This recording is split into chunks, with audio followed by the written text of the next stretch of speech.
چقدر مزد میگیری؟ 12000. چقدر؟ 12000. 22000 بله. در روز؟ بله. از کی به این کار؟ صبح وقت میری آقا غروب میاد. دیدین ما که ساعت پیشمون نیسته بفهمیم روز چقدر کاریم. از چه سنی شروع کردی به این کار؟ 5 ساله. از 5 سالگی؟ بله. چقدر مزد میگرفتی این موقع؟ بعد 2 ماهش 2000 دادن. چقدر؟ بعد 2 ماه 2000 دادن. 2000 روزی 2000.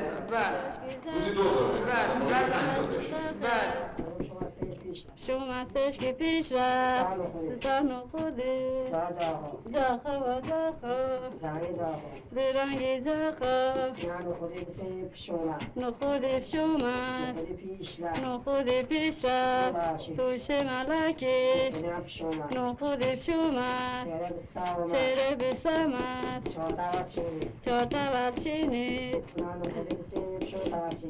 پشون تا چه نخوده تا جاخن خوده تماش کی اول واگه تا زنگال جاخای جاخا چاجاخی یشکی. غیر از فعالیت‌های بهداشتی و فعالیت‌های تعلیماتی که البته وظیفه اصلیتونه، دیگه چه اقداماتی برای مردم در این ده انجام دادیم؟ حالا کارهایی که ما در زمینه بهداشت می‌کنیم البته وظیفه بوده و کارهای دیگه ما کردیم که اصلا به ما مربوط نبوده، اما ما تا دیدیم برای رفع حال مردم ده اینا جدی لازمه. مثلا دو تا با هم دعوا می‌کردن، نمیدونم پیش ما بالاخره به یک زبون اینا رو به صلحشون می‌دادیم، می‌رفتن و می‌دونستیم بالاخره اینا چون دو تا برادر اگر با هم دعوا کنن ژاندارمری برن در ژاندارمی خانه‌ها، چون برادر ما آشتی میکنن منتها 5 روز از کارشون باز میشن. ما برای اینکه حال مردم، برای رفع حال مردم اینا در همین ده میگیریم به صلحشون میدیم، آشتیشون میدیم. پس تقریبا وظیفه کدخدا رو انجام. بله. خب کدخدا راضی هست از اینکه شما وظیفه‌شو انجام بدین به جای اون؟ والا اینکه کدخدا پیش اونی سپاه دانشجوها بالاخره خور و منزلت داشت برای خودش، دستوری میداده، دعوای به صلح میداده. اگر آدم بدی بود یه چیزی از مردم میگرفته، حالا از موقع سپاه دانش اومده اگر اینا نمیدونن شما کاری به کاری کدخدا نداریم، کاری به دعوا نداریم. منتها رو همون زرچشم میگفتم که از بیشتر اینا دارن از این لباس خب حساب میبرن، بنابراین یه خود ناراحت هستن. گفتین که کدخدا گاهی ممکن بوده چیزی از مردم بگیره، به چه عنوان؟ به صورت چشم روشنی، رشوه، چی؟ مثلا می اومدن برای حوزه نظام وظیفی اینجا، این کدخدا از اونایی که مثلا مشمول سربازی بودن، پولدار بودن، این پول از اینا میگرفت، سربازا فراری میداده. من یک نفر اومد پیش من گفت که روزی که من از این ده به سربازی رفتم فقط از تمامی ده من رفتم، دیگه کسی دیگه در صورتی خیلی بودن سرباز بودن، البته اینا معلومه نه پول دادن که خدا فراریشون میداد. از نظر بهداشتی گفتید که وضع اینها خراب هست. بله خیلی. چه کاری شده؟ میبینن همشون فراخون دارن که از نظر البته مثلا حمام اینا خزینه است. مرده خب همه‌شون میرن توی حمام صابون میزنن، سرشون میشورن. خب هر کسی بالاخره یا میکروبی از بیرون وارد میشه یا به وسیله خاک میرن یا چشمش یا تراکم میشن یا به وسیله دیگه مریض میشن. در یکی از دهات که یکی از دوستان مأموریت دارن، خاطره جالبی رو گفتن که واقعا فراموش نشدنی است.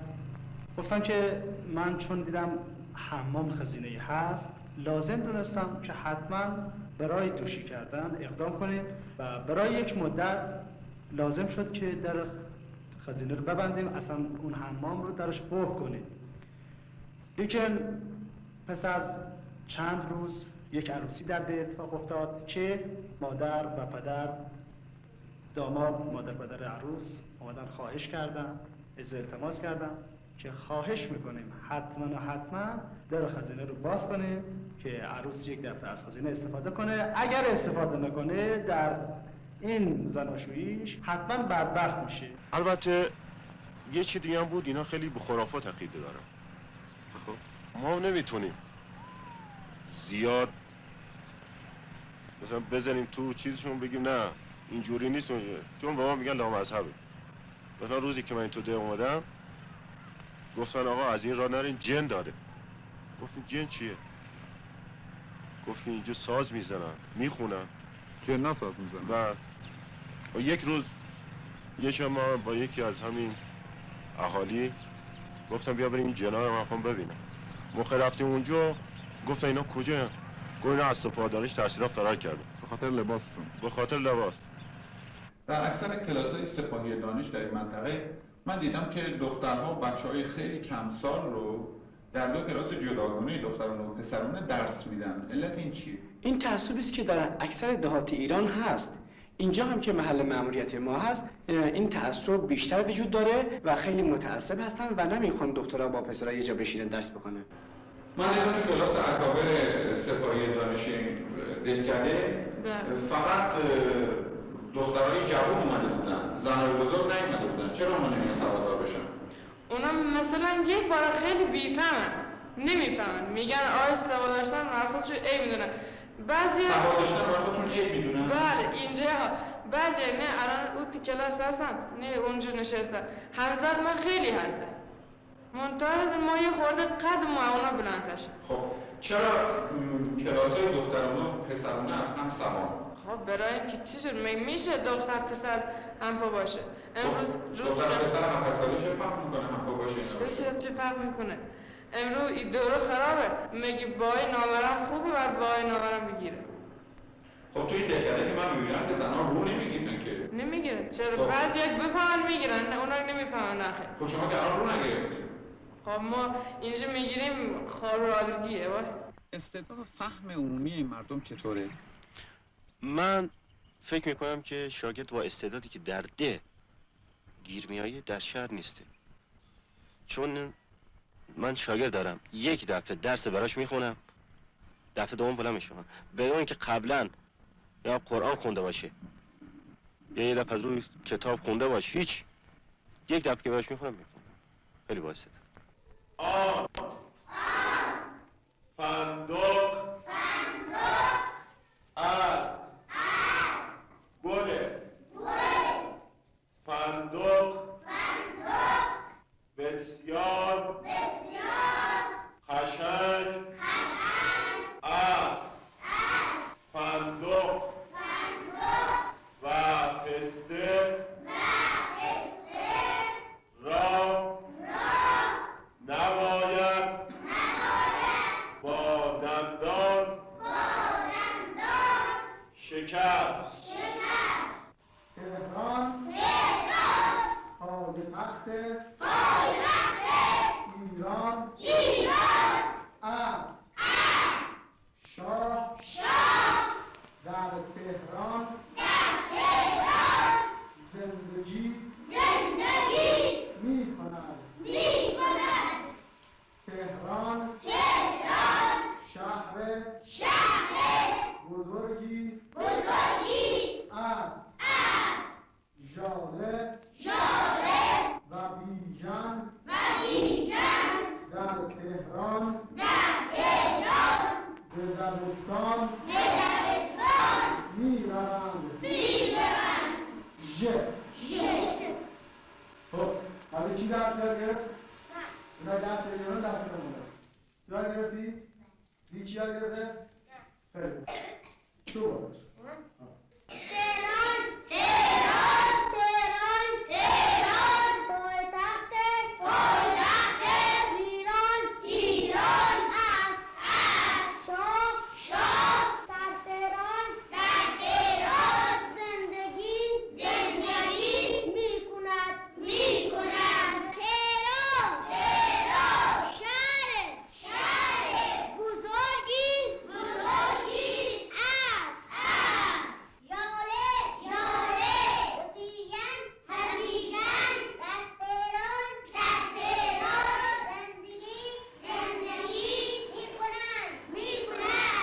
تو شوهر داری؟ نه خیر. نامزد داری؟ نه خیر، هنی انگاری نه خیر. انگار نه خیر؟ بله نداری. پس کم کم دیگه خوده داری؟ بله هنی نداری نوزه. کی عروسی میکنی؟ من نمیدونم از چی میدونم قسمت خدایی 4 سال شد، 3 سال شد، 2 سال شد، نمیدونم دیگه. مخلوقات دلت میخواد که تو و شوهرت زندگیتون بهتر از زندگی بقیه. بله برای اینکه من الان 15 دارم اومدن سواددار بشم برای چی نفر؟ راه به زندگیم ببرم پیش آمدم بهتر بشه. خودت یا خودت و شوهرت و بچه‌ها؟ خب اونم میره. اونم باید بره. دلت میخواد بچه دار بشی؟ دیگه بچه بیدن خدا من قسم خدا را میبرم دیگه چیه؟ چه آرزوی داری برای بچه ها خواهی داشت وقتی بچه دار بشی؟ آرزو میکنی اونا چه کاره بشن؟ چطوری بشن؟ سوادار بشن، سواد داشته باشن، یه چیزی بفهمن، دانا باشن. اینجوری من نمیدونم از خداوند دارم چی تقدیر پیشونی من نوشته. چه اقدامی شده یا میشه کرد که این مردم یکمی با دنیای خارج، با دنیای اطرافشون آشنا بشن؟ این موضوع بسیار تا بسیار مورد نظر هست و در صورتی میشه این مردم با دنیای خارج با حتی شهرستان‌ها بیشتر تماس پیدا کنن که مربیان بیشتر و مربیان بهتر، مربیانی واقعا ما بین اونها باشه که خدمتگزار اونها باشن و واقعا طوری بخوان کار کنن که مردم هم از این قسمت استفاده کنن و اونها رو راهنمایی کنن. البته مردم هم چشم گوششون کم کم باز شده و خیلی میل دارن یه چیزهایی بفهمن از دنیای خارج، از ده خودشون، حتی از هر چیزی رو خیلی مایل هستن. کما اینکه الان بیش از 1.5 سال که سپاه دانش در دهات هست، این واقعا در این 1.5 سال بسنجیم نسبت به سالهای قبل خیلی مردم پیشرفت کردن و خیلی چیزهایی رو فهمیدن و واقعا متمدن‌تر از سالهای قبل شدن. شما فکر می‌کنید که اومدن سپاهی دانش به این دهات تا چه حد تاثیر داره در تغییر وضع زندگی مردم؟ روشن‌تر میشن، یعنی بهتر فکر میکنن، به زندگی شهری آشناتر میشن، سطح فکرشون بالاتر میره، چیز یاد میگیرن، مثلا از لحاظ درس و تعلیمات زندگی، از لحاظ اقتصاد زندگی، از لحاظ بهداشتی بهتر میشن. خب بالاخره ما یه نمونه هستیم در دک باعث باشیم. موضوع دیگری که واقعا مردم دهات رو با دنیای خارج تماس پیدا میکنن و خیلی مردم هم علاقه به اون دارن، فیلم هست که از طرف سازمان صنایع بصری استان در اون دهات داده میشه. البته قبلا هم فیلم رو نمیدادن، الان مدت 3-4 ماه هست در اثر اقداماتی که شده و مردم خواستن، خود اون سازمان واقعا اقدام کرده، تونستن چند حلقه فیلم از هر قسمت بهداشتی، آموزشی که واقعا برای مردم، برای اهالی ده ضروری باشه در دهات داده بشه. این فیلم خیلی مؤثر هست و خیلی مردم دوست دارن و خوب از این قسمت میآموزن.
برای این روستاییان از فیلم تا حقیقت زندگی روزمره سفری طولانی است. اما شاید فهمیده باشند که زندگی میتواند متحرکتر، زیباتر و شادی بخشتر باشد. و شاید یاد گرفتند که چطور حالا که دست یاری دهنده به سویشان دراز شده باید در تغییر اساس زندگی خود مجدانه اقدام کنند. در این میانه حداقل آنچه ما میتوانیم بکنیم آن است که از حقایق اجتماعی و اقتصادی زندگی این مردم روی بر نگردانیم و از آنچه امروز به خاطر پیشبرد این تحول آهسته و آرام اما عظیم و مطمئن انجام می شود آگاه باشیم. دلم میخوای که سلالی کنم من خود دل برگل رایی کنم من خود دل برگل رایی نمیشد خود لالا لبش بازی کنم من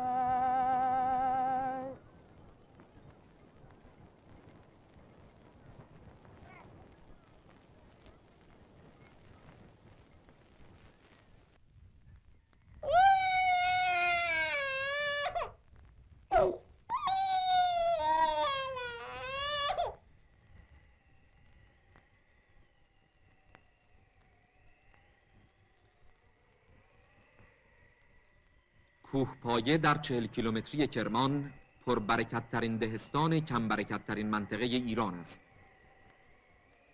مازندران و گیلان به کنار، این دهستان مشخصات کلی آن زندگی روستایی را که امروزه 75% مردم ما به دنبال قرنها سکون و بی‌تغییری دچارش هستند می‌نمایاند.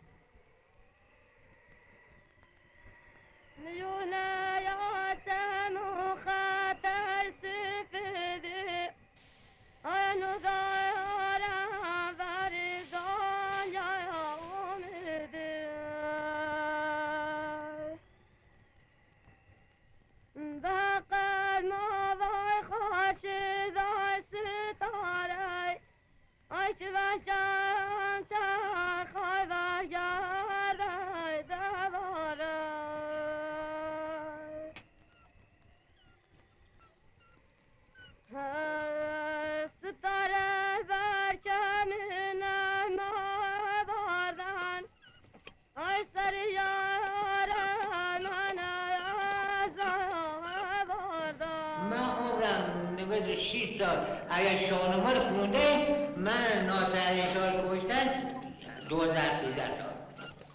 تو فکر میکنی با این عمره کردی؟ فکر میکنی زندگی خوشی گذروندی یا نه؟ من؟ حالا رو انداز خودم خوب. اندازه پای چقدر بوده؟ انداز خودم من آخه ببینه هر کسی یه روش زندگی داره. یه آدمی هست که روی زندگیش روزی 100 تومن که میشه؟ مخروزه. یه آدم روزی 5 تومن آقایه. یعنی تو آدم قانعی بودی؟ دیگه این مردم این منطقه مردم این دهات خوب نیست. نه حقیقی تو چه کار باید کرد که خوب بشه؟ بله چکار کرد خوب بشه؟ چه کار باید کرد؟ از خدا بخواد. همین؟ اگر از خدا حقیقت قلبش از خدا از این بخوایم خدا کار درست میکنه. کاری نداره پیش خداوند آرم دادن گرفتن هیچ کاری نداره. ستاره میشم آسمون شنم آی بجای آره میگرده ببینم آی من میگن یارت بی بفای آی بفای که میبینم ببینم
زندگی همون زندگی نی.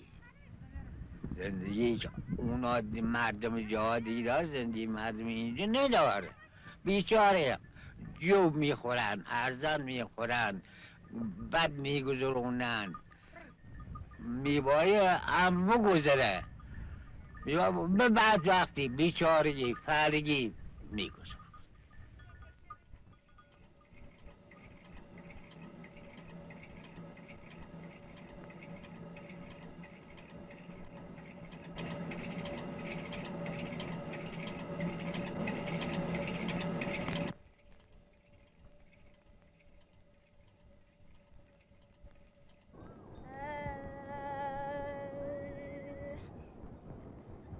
ولی میخم به منم درد باشه، آی دل من از فاقبت گرم باشه.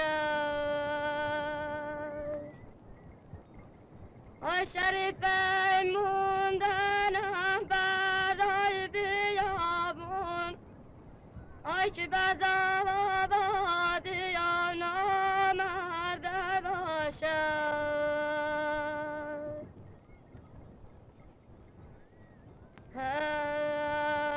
ولی میخوام که مودش بوری باشه، آی محبوب داشته باشه و دوره باشه. آی محبوب داشته باشه و خوب باشه، آی به دستش خوشه انگوری باشه.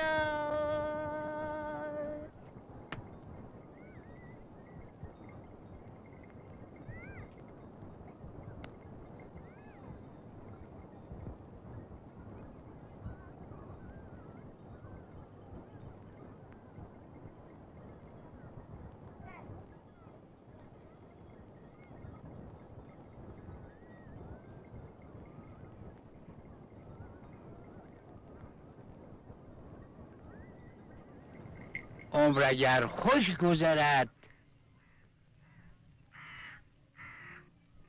زندگی خیز کم است، لیک اگر بد گذرد نیم نفس بسیار. خوشی نگذره.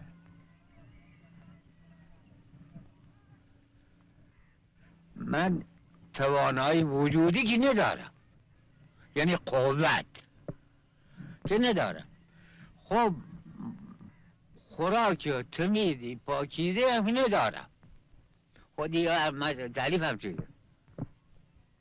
خدا هم آدم خود چند نمیتونه بکشه میشه.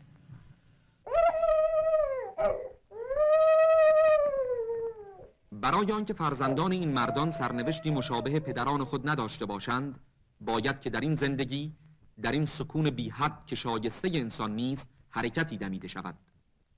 مواد اصلاحی که در بهمن ماه 1341 از طرف شاهنشاه پیشنهاد شد و به تصویب ملی رسید، تأکید را بر زندگی این 75% گذارد و مسائل اقتصادی، تعلیماتی و بهداشتی آنها را مورد توجه قرار داد.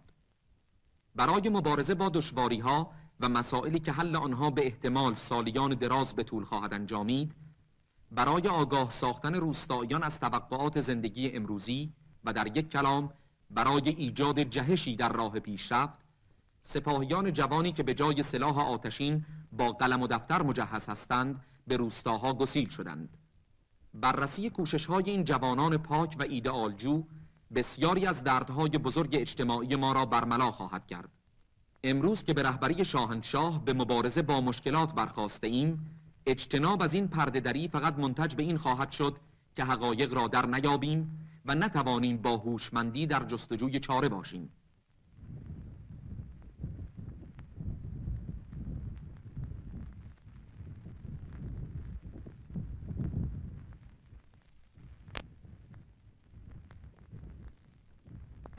آقای چنگیزی، چند ماه هست که شما به مأموریت سپاهی دانش در این منطقه کوهپایه اومدید؟ تقریبا 6 ماه. فکر میکنین با اومدن شما تغییری در وضع مردم حاصل شده؟ البته این خوب بود. روز اول یک فیلم از این ده میگرفتن، بعدا که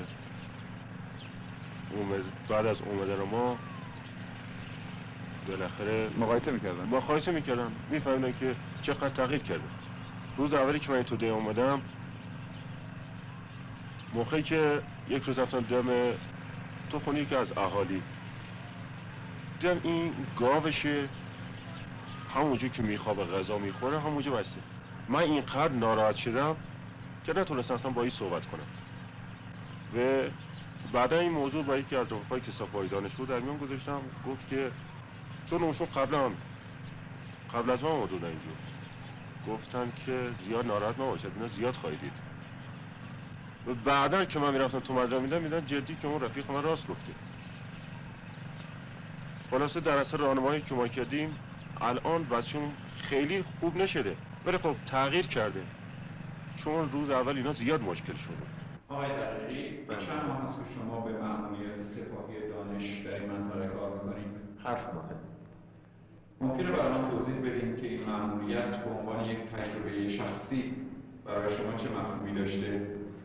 تجربه شخصی در مرحله اول ما میتونیم بگیم که سمت فرماندهی داشتیم در دیل که باعث مردم از بدبختی نجات بدیم. بزرگترین اشکالی هم که داشتیم همین بوده، چون با یه عده‌ای که هم از زندگی محرومن روبرو هستیم و هم چیزی که نمیدونن، به باعث یا به زور یا به اینکه بازیکن خوش بهشون تلقین بکنیم. کجا موفق شدید؟ واقعا در ذهن خودتون موفق به اونجا رسیده کارم که تقریبا میتونم بگم تو راه افتادم مردم دیگه. یعنی خوب و بد تا یه حدی از هم تشخیص دادن. از چه نظر بهداشتی؟ از نظر بهداشتی، حتی از نظر مثلا صحبت کردن، معاشرت کردن، نشستن و برخاست دادن، رفت از نظرها پیش افتادن تو راه. اول روزی که من وارد شدم اینجا اینا اصلا من میل نداشتم بچه‌هاشونو به دبستان بفرستن. یعنی از دبستان میترسیدن، از سپاهی دانش میترسیدن. من کاری که کردم اول روز با لباس شخصی، ظاهرا نه به عنوان یک سپاهی دانش بلکه به عنوان یک مأمور اداره آمار، یه آمار برداری کردم از دهات محل مأموریتم. بعد از آمار برداری اسم اون بچه‌هایی که واقعا واجد شرایط ثبت نام در کلاس سپاهی دانش بودند اولیاشون رو خواستم و به ایشان گوشزد کردم که این بچه‌ها بایستی در دبستان سپاهی دانش درس بخوانند. ایناشون در اون موقع دیدن در مقابل یک کار انجام شده قرار گرفتم، اسم بچه‌هایشون به خودی خود ثبت شده. اول با نارضایتی راضی شدند. مثلا همین ما فقط کاری کردیم، از اینا دعوت کردیم که بیان کلاس. البته مردمان نمیفرستن، دختراشونه، مردان نمیاین چون ناراحتن. سرشم میخوابیدن، صبح زود بلند میشن برن آخر کارشون، حالا که 2 ساعت بیان اینجا بشینن خیلی ناراحت بودن. خلاص ما با کوشش، با خواهش، تمنا آوردیمشون کلاس. از موقع اومدن کلاس کار ما آسان تر شد، چون ما دیگه مجبور نبودم برم این منزل اون منزل بگم که دوربرت تمیز کن. سر کلاس میگفتیم، نه بالاخره به یک زبونی که من بهشون بگم معذرتون کثیف بوده. خلاص فواید بهداشت برای اینا میگفتیم، مثلا اگر صبح بلند بشی دوربرت تمیز کنی چقدر برات خوبه، بچت مریض نمیشه. این مگسی که بلند میشی رو چشم بچت خراب میکنه. خلاصه موقعی که بعد از 2 هفته من در اینجا کار کردم رفتم دیدم خیلی از زمین تا آسمون این وضع زندگی اینا فرق کرده.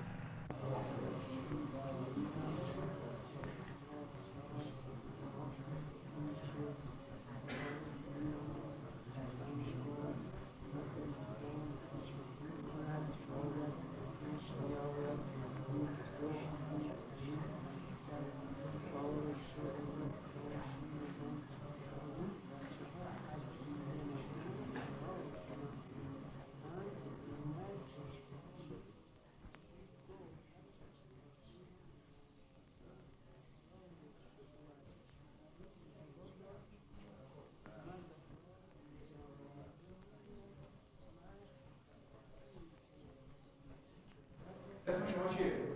زهرا. چند ساله؟ 15 سال. من شما رو تو کلاس اکابر سپاهی دانش این دهکده دیدم.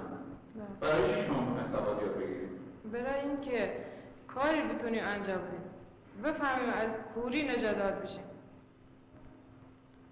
وقتی سواددار شدی چه کار میکنی؟ وقتی سواددار شدم راه به کار خودم میبرم. مثلا این کاری که میخوام کنم انجامش میتونم بدم. خب بفهمم چی کار میکنم.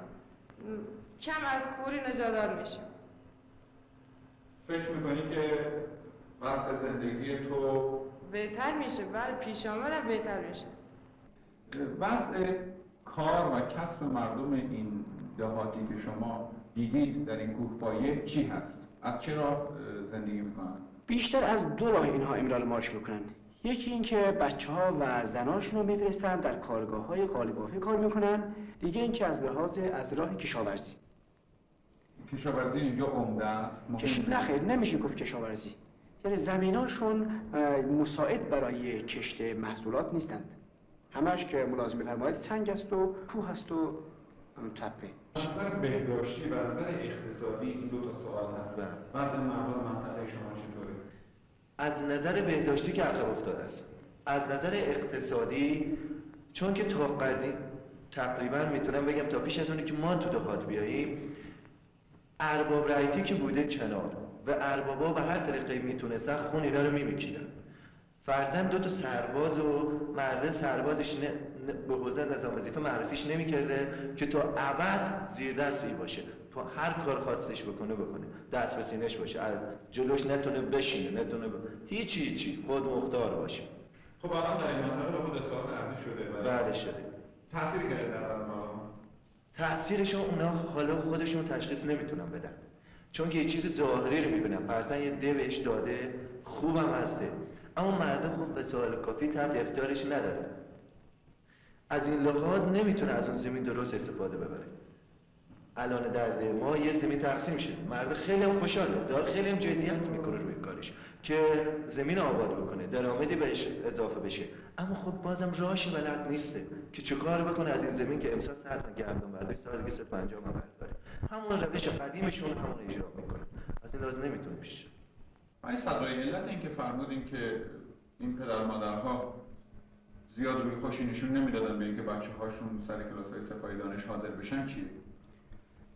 والا من که آنطوری که تا به حال من مشاهده کردم همین بیسوادی میشه گفت، در اثر عدم اطلاع از ارزش تحصیل و باسواد شدن است که اینا نمیخواستن بچه‌هاشون برن درس بخونن باسواد بشن، یا اینا خیال میکردن که اگر بچه‌هاشون برن درس بخونن دیگه روی خوشی به کار نشان نمیدن، اصلا از کار میافتن، نمیتونن کار بکنن. در صورتی که ما سپاهیان دانش علاوه بر اینکه تعلیم و تربیت بچه‌ها را در نظر میگیریم، بلکه آنها را به کار کردن نیز وامی داریم. بله، فقط مسئله اقتصادی گویا هست که اینها احتیاج دارن به اینکه بچه‌هاشون کار کنن که بتونن زندگی خودشون رو بسازن. بله مثلا اون موقعی که بچه به دنیا میاد در این دهات، اینا فقط خوشحالن که یه روزی این بزرگ میشه و برای اونا کار میکنه و پول در میاره. فقط برای همین منظوره که نمیخواستن بچه‌هاشون درس بخونن. روزا کار میکنیم؟ بله. کجا؟ کارخانه. کارخانه چی؟ قالیبافی.